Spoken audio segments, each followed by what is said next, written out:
The biggest complaint about public defenders is that they don't answer their phone calls.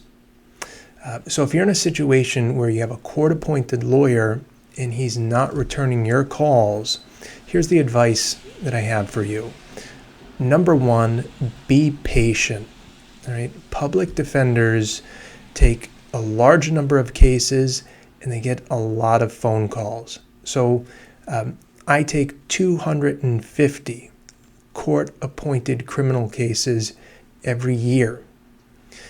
Many of those clients don't work. Some are in jail. Some are mentally ill. And they call very aggressively. They call incessantly.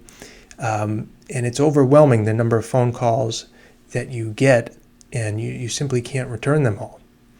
Now, your lawyer knows of your case, right? Here in Massachusetts, your case goes into masscourts.org. It's the state trial court's website, and the lawyer has his own account, and he sees your case. He sees the court dates that he has coming up, and he's going to be aware of your case.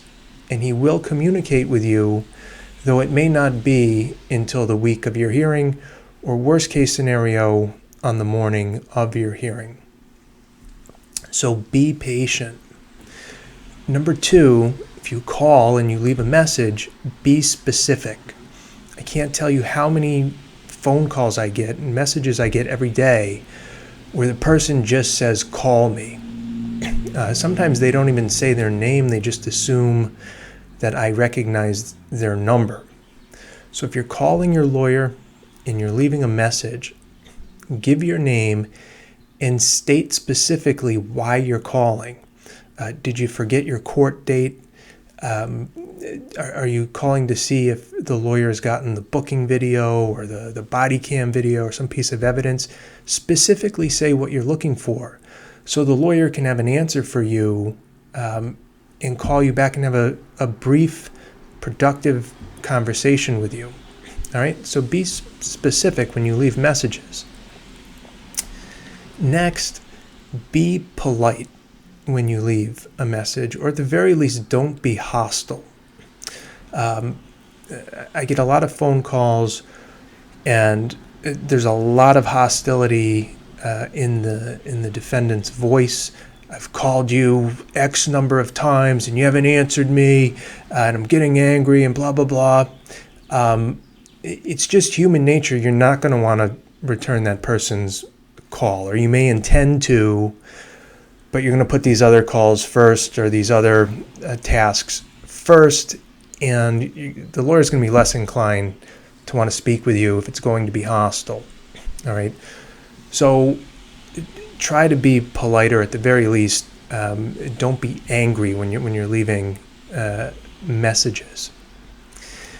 And last, and I'm amazed more people don't realize this. If you're not getting an answer by leaving message after message after message, try sending an email. All right. I would say for every 100 phone calls I get, if not more, I'll get just one email from somebody who says, could you give me an update, or what's going on with my case, or something like that. That one email stands out, whereas the deluge of voicemails, yours might get lost, all right, in that mix. So consider sending an email, and if you don't want to send an email, you could even send a written letter saying, I'd like to know about this, I have a question about that, and mail it off to your lawyer. All right. I hope this is helpful. I've written a blog post on it, and I'll put it in the description below.